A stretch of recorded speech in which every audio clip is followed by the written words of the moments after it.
దేవుని ఘనమైన నామమునకు స్తోత్రములు.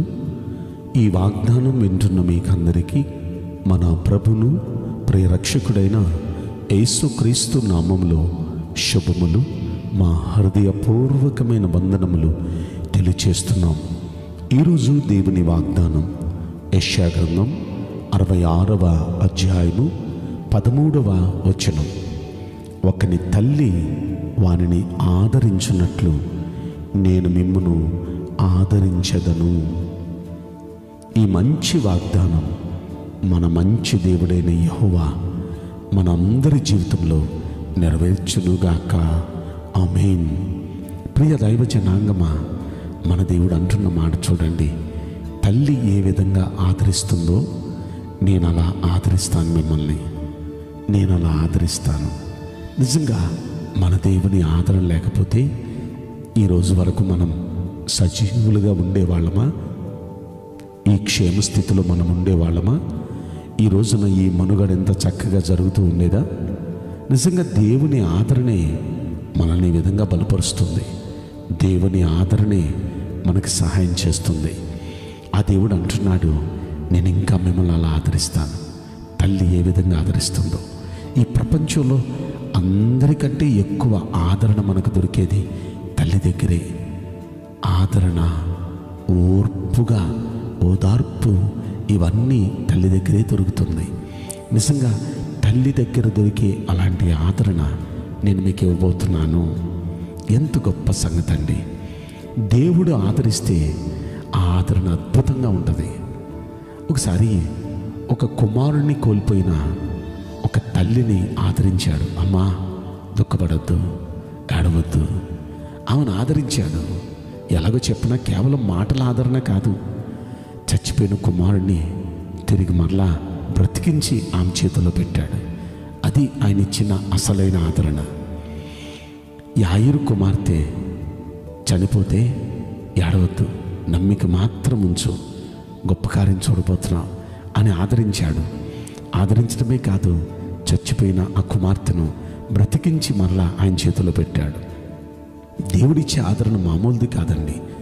ఇలా బైబిల్లో ఎన్నో చోట్ల ఎంతోమందిని చూచినప్పుడు ఆయనకి కనికరం కలిగింది. ఆ కనికరం వారి బ్రతుకుల్నే బాగు చేసింది.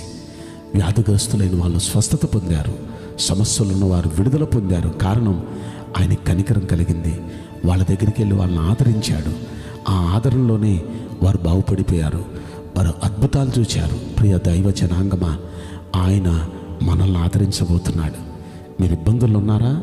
ఆయన ఆదరిస్తే మీ ఇబ్బందులు తొలగిపోతాయి. మీరు వ్యాధితో ఉన్నారా? ఆయన ఆదరిస్తే ఆ వ్యాధి తగ్గిపోద్ది.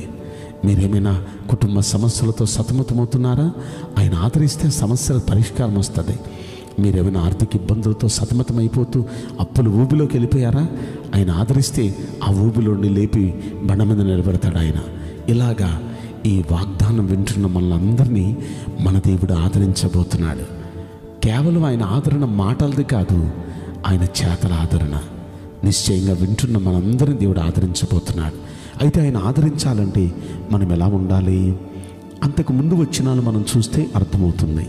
66వ అధ్యాయం యెషయా గ్రంథంలో 2వ వచనంలో అంటాడు, దీనుడుగా నలిగిన హృదయం కలిగిన వానిగా మనం ఉంటే ఆయన కనుదృష్టి మన మీద పడిద్దంట.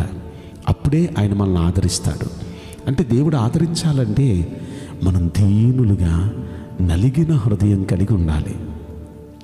దేవుని నమ్ముకున్న మనం గయ్యాళితనంగా గొడవాడేవారిగా మనం ఉండకూడదు.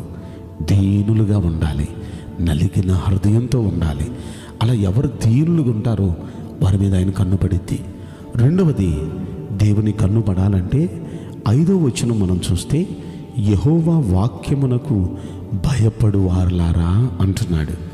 అంటే దేవుని వాక్యానికి భయపడాలి. వాక్యం మనతో మాట్లాడుతూ ఉంటే ఆ వాక్యానికి మనం భయపడేవారిగా ఉంటే ఖచ్చితంగా దేవుని కన్నుల్లో మనం పడతాం.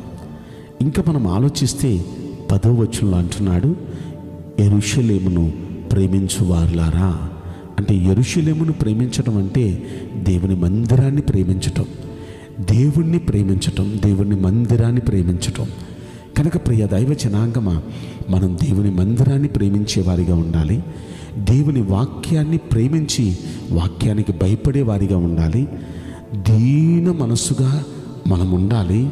ఇలా మనం ఉంటే ఖచ్చితంగా దేవుడు అంటున్నాడు, నా కన్నుల్లో మీరు పడ్డారు, నేను మిమ్మల్ని ఆదరిస్తాను. ఆయన ఆదరణ మన బాధను తీసేస్తుంది. ఆయన ఆదరణ మన సమస్యకు పరిష్కారం ఇస్తుంది. కనుక దేవుని గొప్ప ఆదరణ వింటున్న మనందరి తలల మీదకి, మన జీవితాల మీదకి ఆయన గొప్ప ఆదరణ, ఓదార్పు వచ్చునుగాక. ఆమేన్. నేను మీకోసం ప్రార్థన చేయబోతున్నాను. పరిశుద్ధుడా, ప్రేమగల యేసురాజా, మీ పరిశుద్ధ బంగారు పవిత్రమైన నామమునకు నిండు మనసుతో కోట్ల కొలదిగా స్తుతులు, స్తోత్రములు, వందనాలు చెల్లిస్తున్నాం. ఈ వాగ్దానం వింటున్న ప్రియుల జీవితంలో దయచేసి మీ గొప్ప ఆదరణ అనుగ్రహించండి. మీ ఆదరణ మా స్థితిగతులన్నీ మార్చేస్తుంది. మీ ఆదరణ మాకు ఓదార్పునిస్తుంది. తల్లి ఆదరించినట్లుగా ఆదరిస్తానంటున్నారు. దయచేసి దిక్కు లేక, ఆదరణ లేక, అయ్యా ప్రేమించేవాళ్ళు లేక సతమతం అయిపోతున్న నీ ప్రియబిడ్డలని దయచేసి మీరు ఆదరించి ఓదార్చమని, వారి పరిస్థితులు మార్చమని ఈ కొద్ది మనవులు నజరుడైన యేసుక్రీస్తు ప్రశస్తమైన నామములో మిక్కిలి వినయముతో ప్రార్థించి బ్రతిమలాడి వేడుకుంటున్నాం ప్రియ పరలోకపు తండ్రి. ఆమేన్. May God bless you all. Thank you.